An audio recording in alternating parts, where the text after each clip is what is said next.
मां भगवती ने एक प्रश्न किया भोले बाबा से कागभूषुंडी जी के बारे में। आज तो नहीं सुनाऊंगा, प्रसंग आपको स्पर्श कर देता हूं। मां पूछती हैं, हे भोले बाबा, नर सहस्त्र महु सुनहु पुरारी, कौयक होई धर्म व्रतधारी, धर्मशील कोटिक मह कोई, विषय विमुख विरागरत होई, कोटि विरक्त मध्य श्रुति कह, सम्यक ज्ञान सकृत को। तीसरी पंक्ति में पूरी दुनिया की आबादी निपट गई।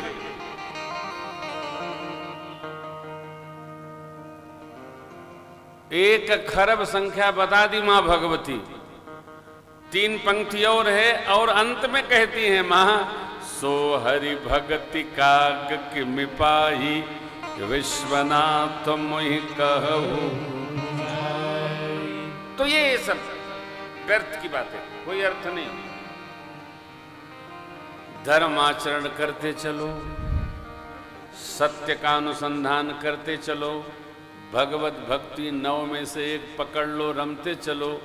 जप में रुचि है तो जप करो, दान में रुचि है दान करो, कीर्तन में रुचि है कीर्तन करो, सेवा में रुचि है तो सेवा करो, संतोष में रुचि है संतोष करो, सरलता में रुचि है सरलता करो। इधर उधर उलझो नहीं। बहुत देखा, 3 दशक से देख ही रहा हूं। जो समझाते हैं उनकी ही समझ में नहीं आता है कि इससे बाहर निकलना है। आप तो बस भगत हैं, भक्ति में रमते रहो, यही पथ श्रेष्ठ है और श्रेयस्कर भी है। भगवान ने ही माया शक्ति को प्रेरित करके जीव को माया में लिपटा रखा है, नहीं तो हर व्यक्ति देवर्षि नारद जी का उपदेश सुनकर विरक्त हो जाता।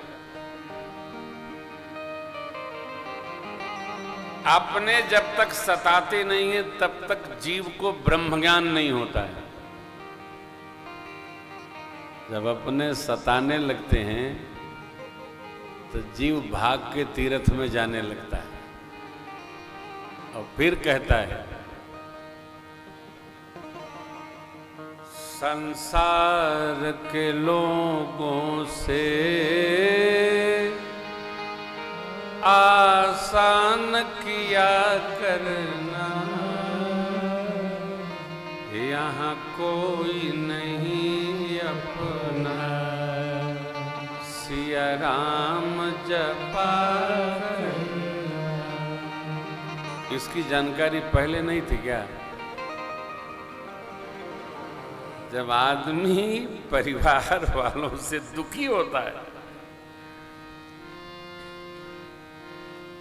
उसकी आवश्यकता नहीं है। परिवार में रहो, भजन में रहो, किसी को छोड़ने की आवश्यकता नहीं है। छोड़ना मन से, तन से कुछ छूट ही नहीं पाता है। तन से क्या छोड़ना है? देखो, हर आदमी 24 घंटे में 2 बार मृत्यु की गाल में जाता है। कब कब? रात को सोता है तब और दिन को सोता है तब। सो गया तो मर गया, क्या हो रहा है कौन जानता है। जगत में रहकर भी यदि परमात्मा की स्मृति में हम लगे हैं तो हम जागृत अवस्था में। जागृत रखो, यही जग जामिनी जागई जोगी। कोई आपको कितना भी समझाए, कितना भी बुझाए, ये जो कथा आज भगवान पशुपतिनाथ की सेवा में हम आपको सुना रहे हैं, गांठ बांध लो, छूटता किसी का नहीं है। विदेहराज जनक कोई कोई मिलते हैं। एक महात्मा, उस समय की घटना है, किसी बड़े सिद्ध ऋषि से पूछे कि माया से पार कैसे पाया जा सकता है और कौन पार पाया है। महात्मा ने कहा महाराज जनक पहुंच गए कि महाराज सुना है आप विदेह स्वरूप में रहते हैं, ये कैसे संभव है। सेवक को बुलाए, सचिव जी को लगाए, अतिथि गृह में बास दीजिए। 1 दिन 2 दिन, क्योंकि जनकराज महाराज दैनंदिनी सत्संग करते थे और सेवा आनंद में रहते थे। प्रजा तो धर्मशील थी, कोई तनाव नहीं।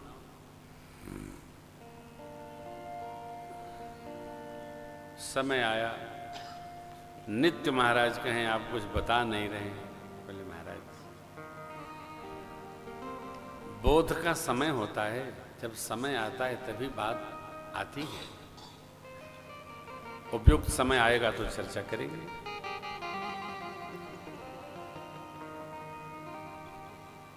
महाराज ने रचना बनाई, अतिथि गृह में क्या करना सचिव जी को निर्देश कर दिया।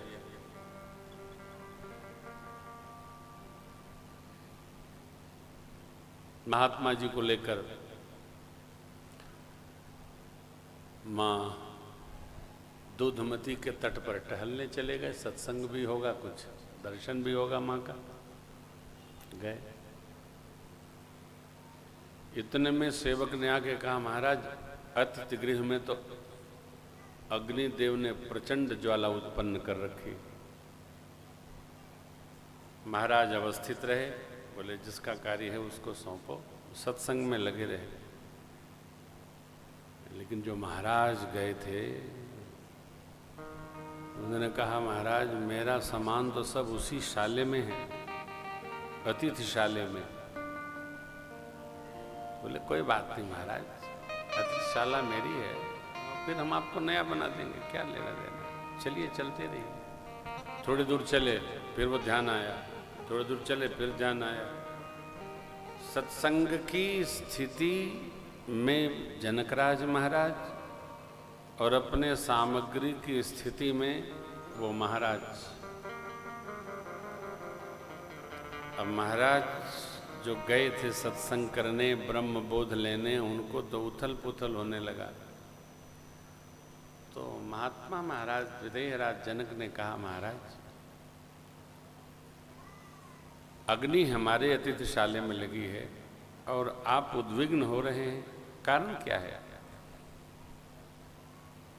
तो महाराज ने कहा राजन अतिथिशाला भले ही आपकी है परंतु उसमें जो सामग्री है वो मेरी है, तो आप अनुमति दें तो मैं सब सामान निकाल लूं, और जो जल जाए तो जल जाए, फिर बचेगा वो बनेगा। विदेहराज जनक ने कहा महाराज यही माया का संस्कार और स्वरूप है। क्या है कि अतिथिशाला जनक की है और उसके अंदर बैठा सामान आपका है। जब मैं विदेहराज कह रहा हूं आपका जो जो सामग्री सामान होगा हम आपको देंगे, फिर भी आप उससे निकल नहीं पा रहे हैं। संसार में रहकर और संसार के सामान से अत्यधिक आसक्ति, ये माया प्रकृति है। जिसके पास जो है वो उसका रहेगा, न पानी उसको बहा सकता, न आग उसको जला सकता, न हवा उड़ा सकती है। यह भक्त को बोध भजन करते करते स्वतः हो जाता है।